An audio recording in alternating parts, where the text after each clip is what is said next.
ली Hwan बैठा बैठा drawing कर रहा था और युयांग उसके पास आके बैठ जाता है और कहता है कि कल रात के लिए शुक्रिया कि तुम मुझे डॉम तक वापस लाए थे। लेकिन ली हुआन कुछ नहीं बोलता।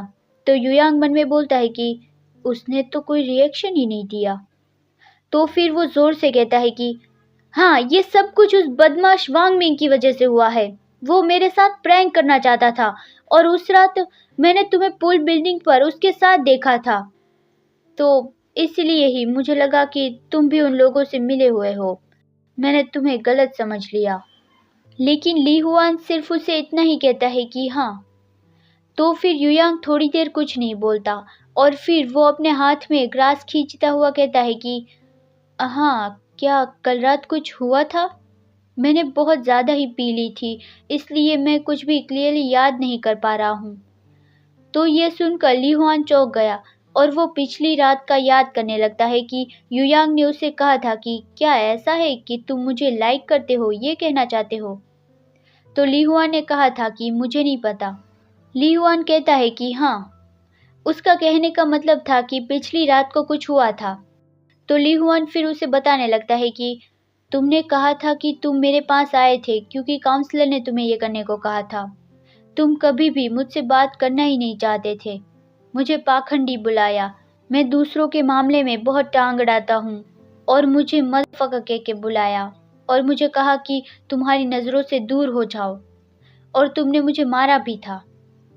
ये आखिरी वाला ली हुआन ने एक्स्ट्रा ऐड कर दिया, जबकि युयांग ने उसे नहीं मारा था।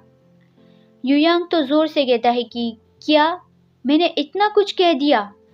फिर वो कहता है कि तो बस यही सब कुछ था। लेकिन ली हुआन उठकर जाने लगता है। तो युयांग उसका हाथ पकड़ के उसे रोकता है कि अरे मेरा वो मतलब नहीं है। I am sorry. मैं बस।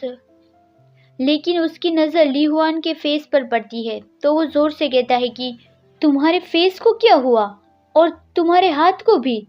नो वे, क्या ये मैंने किया है? लेकिन उसे समझ में आ जाता है कि वो वांगमिंग को जो चोटें लगी थी, क्या तुमने उसे मारा था?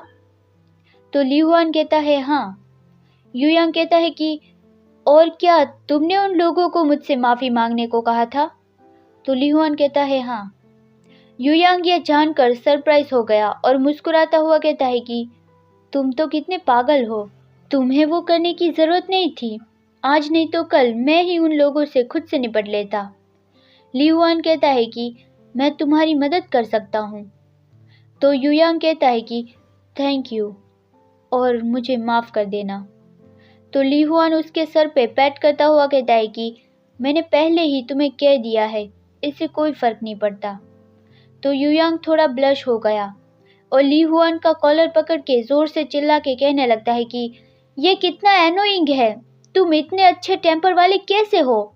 तुम्हें एटलीस्ट मुझे थोड़ा तो कोसना चाहिए था, नहीं तो मैं फिर पछतावा करते करते ही मर जाऊंगा। और मैं तुम्हारा सीनियर हूँ तो तुम ऐसे ही मेरे सर पे पैट नहीं कर सकते।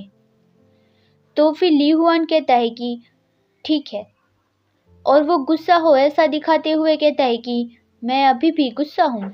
तो ये देखकर युयांग हंसने लगा और कहता है कि तुम तो बहुत ज़्यादा इम्प्रेसिव हो। और ली हुआन भी उसे ऐसे हंसते देखता है और वो ब्लश हो गया। युयांग हंसना बंद करता है और पूछता है कि तो फिर क्या कल रात तुमने? तो ली हुआन पीछे मुड़ के पूछता है कि कल रात को मैंने क्या किया? लेकिन युयांग कहता है कि नहीं, कुछ नहीं। और वो सोचता है कि मैं बस सपने और मेमोरीज को मिक्स कर रहा हूँ। क्या मैं सच में इतना ज़्यादा लोनली फील कर रहा था?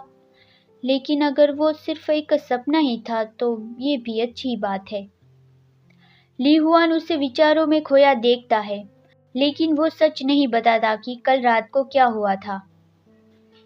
It's for fun. Li Huan देखता है कि युयांग खड़ा कहता है कि वाह, आज तो मौसम बहुत ही अच्छा है। मैं हुआन के साथ घूमने जाना चाहता हूँ। तो फिर ली हुआन जाता है इस कहानी की ऑथर के पास और वो अगले चैप्टर की ओरिजिनल स्क्रिप्ट को फाड़ देता है और कहता है कि नेक्स्ट चैप्टर में मैं डेट पे जाना चाहता हूँ। तो ऑथर कहती है कि हाँ ठीक है, मैं समझ गई। क्योंकि अगर कोई ली हुआन की नहीं सुनेगा तो वो उसकी हड्डियों का चूरा बना देगा।